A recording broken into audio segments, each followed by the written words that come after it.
Mister ladies viewers அனைவருக்கும் வணக்கம். நான் டாக்டர் நித்யா, சித்தா பிசிஷியன். கோடை காலம் வந்தா உடல் உஷ்ணம் அதிகமாகிறது நம்ம எல்லாருக்குமே தெரியும். அந்த மாதிரி உடல் உஷ்ணம் கொஞ்சம் அதிகமானாலே எனக்கு பைல்ஸ், அதாவது மூல பிரச்சனை நிறைய பேருக்கு இருக்கிறத நம்ம பார்க்க முடியுது. இது வந்து ஹெமராய்ட்ஸ் அப்படின்னு சொல்றோம். இதுல இன்டர்னல் பைல்ஸ், எக்ஸ்டர்னல் பைல்ஸ் அப்படின்ட்டு வகைகள் இருந்தாலும், அதாவது உள்மூலம் வெளிமூலம் சொன்னாலும் நிறைய பேருக்கு இதை தாண்டி ஆசன வாயில ஒரு கடுப்பு இருந்துகிட்டே இருக்கிறது, ஒரு எரிச்சல், எப்பவுமே எனக்கு வந்து ஆசன அயனஸ் ரீஜன்ல சுத்தி ஒரு இரிட்டேஷன் இருந்துகிட்டே இருக்குன்னு நிறைய பேர் நம்ம சொல்றோம். ஏன்னா பார்க்கும்போது இது சாதாரணமா ஏதோ ஒரு பிரச்சனை, நிறைய பேர் கூட அவனுக்கு பைல்ஸ் இருக்கு அப்படின்னு சொல்லிட்டு நம்ம கிண்டலா கூட சொல்லுவாங்க. ஆனா இது பைல்ஸ் வந்தவங்களுக்கு தான் அந்த வேதனை அப்படின்றது நமக்கு தெரியும்னு சொல்லலாம். ஏன்னா எனி டைம் நம்ம உட்கார முடியல, நடக்க முடியலன்னு ரொம்ப வேதனையா இருப்பாங்க. உடல் உஷ்ணம் அதிகமாகிறதுனால நிறைய உடல் நல உபாதைகளும் ஏற்படுதுன்னு சொல்லலாம்.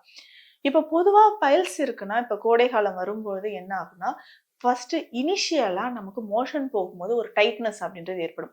மலம் வறண்டு போறது, ட்ரை ஸ்டூல்ஸ் அப்படின்னு சொல்றோம். ஸோ மோஷன் போறது வந்து நிறைய பேருக்கு தடைப்படுறது. போகும்போது ஆனஸ்ல வந்து ஒரு ஃபிஷர் அப்படின்றது ஏற்படும். ஒரு வெடிப்பு ஏற்படுற மாதிரி இருக்கும். அதுக்கப்புறம் ஒரு சிலருக்கு கொஞ்சம் கொஞ்சமா ப்ளீடிங் ஏற்படுறத நம்ம பார்க்கலாம். இதற்கு அப்புறம் நமக்கு என்ன நடக்கும் அப்படின்னா, ஒரு சிலருக்கு அது வந்து சின்னதா ஒரு பரு மாதிரி வருது, சின்ன முளை மாதிரி வர்றத நமக்கு தெரியும். மோஷன் போகும்போது வெளியில வருது, மத்த டைம்ல அது ஆட்டோமேட்டிக்கா உள்ள போயிருதுன்னு சொல்லுவாங்க. இது வந்து இன்டர்னல் பைல்ஸ் அப்படின்னு சொல்றோம். இதுல நிறைய டிகிரீஸும் இருக்கு. நிறைய டைப்ஸ் இருக்கு. அதே மாதிரி எக்ஸ்டர்னல் பைல்ஸ்ன்னு சொல்றது ஒரு சின்ன முளை மாதிரி ஆசனவாய் பகுதியில வந்து அது வெளியில எக்ஸ்டர்னலா இருக்கிறதையும் பார்க்க முடியுது. இன்னும் ஒரு சிலருக்கு ஃபிஸ்டுலா அப்படின்ற கண்டிஷன், அதாவது பௌத்திரம் அப்படின்னு சொல்லுவாங்க. ஆசனவாய் பகுதிய சுத்திலும் ஏதாவது ஒரு இடத்துல ஒரு சின்னதா ஒரு ஹோல் மாதிரி இருந்து, அதுல வந்து கொஞ்சம் கொஞ்சமா கொஞ்சம் கொஞ்சமா அதுல இருந்து ரூட் வரைக்கும் உள்ள போயிட்டு ஆனஸ்க்கு உள்ள நமக்கு ஓப்பன் ஆகுறத பார்க்க முடியும். இதுவுமே அதிகமான வேதனையை தரக்கூடியதாகவும் இருக்கு.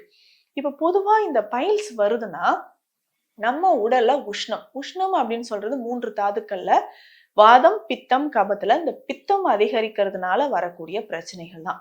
அதாவது சித்த மருத்துவத்துல அழகா சொல்லியிருப்பாங்க. அனில பித்த தொந்தம் அலாது மூலம் வராது. அதாவது அனில பித்தம் தொந்தம் அப்படின்னா, தொந்தம்னா அதிகரிக்கிறது இல்ல குறையிறது.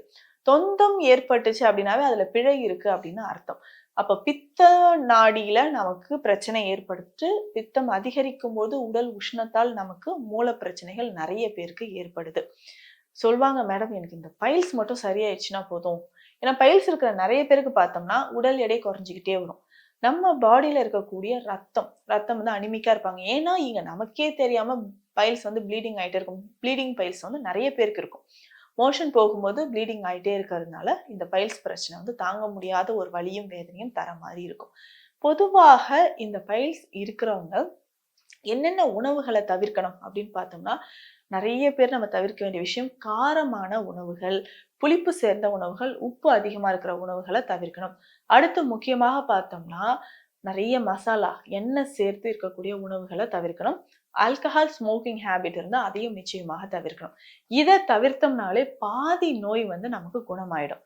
அடுத்து நான் என்ன உணவு சாப்பிடலாம் அப்படின்னு பார்த்தோம்னா, நம்ம உடலுக்கு குளிர்ச்சி தரக்கூடிய உணவுகளை நிறைய எடுத்துக்கணும். அதுல முக்கியமா வெள்ளரி பழம், முலாம்பழம், தர்பூசணி இந்த மாதிரி கோடை காலத்தில் நீர்ச்சத்து நிறைஞ்சிருக்கக்கூடிய பழங்களை நம்ம நிறைய எடுத்துக்கலாம். வெள்ளரி விதைகள் இருந்து இதற்கு பயன்படும்.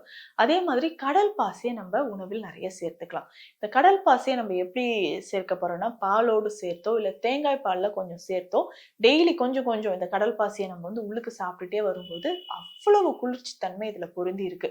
இந்த கடல் பாசி எடுக்க முடியலன்னு சொல்றவங்க நம்ம கற்றாழையை எடுத்துக்கலாம். மோரோடு இந்த கற்றாழையை சேர்த்து குடிச்சிட்டே வரும்போது பைல்ஸ் இருக்கிறவங்களுக்கு ஒரு நிரந்தரமான ஒரு தீர்வாக இருக்கும்.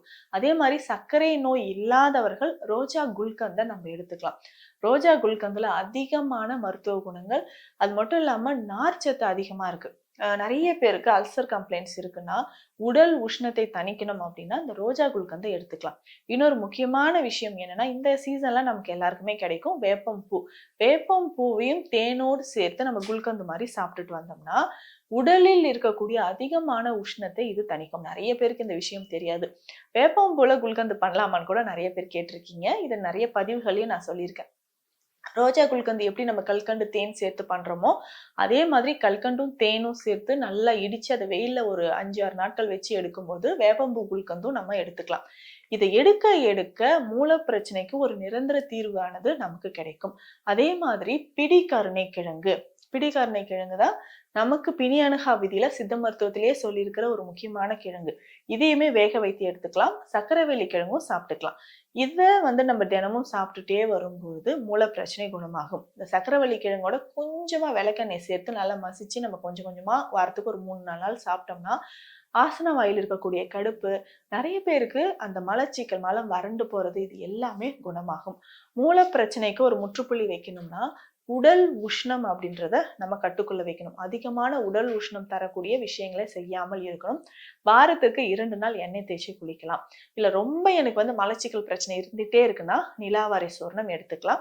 அதே மாதிரி நிலாவரை நெய், நிலாவரை சூர்ணத்தோட நிறைய மூலிகைகள் சேர்த்து நெய்யாக நம்ம கிளினிக்ல ஸ்பெஷல் மெடிசனா கொடுத்துட்டு இருக்கிறோம். இந்த நிலாவரை நெய் எடுக்கும்போது பல நாட்களாக இருக்கக்கூடிய மலச்சிக்கல் பிரச்சனையும் குணமாகும். அதே மாதிரி விளக்கெண்ணெயோடு சில மருந்துகள் சேர்த்து நம்ம எக்ஸ்டர்னல் பைல்ஸ் இருக்கிறவங்களுக்கோ இல்ல மூலக்கடுப்பு, ஆசன வாயில ஒரு எரிச்சல் கடுப்பு இருக்கிறவங்களுக்கு நம்ம தடவிட்டு வரும்போது மிக விரைவில் இந்த மூல பிரச்சனைக்கும் இதுவும் ஒரு சிறந்த தீர்வாக இருக்கும்.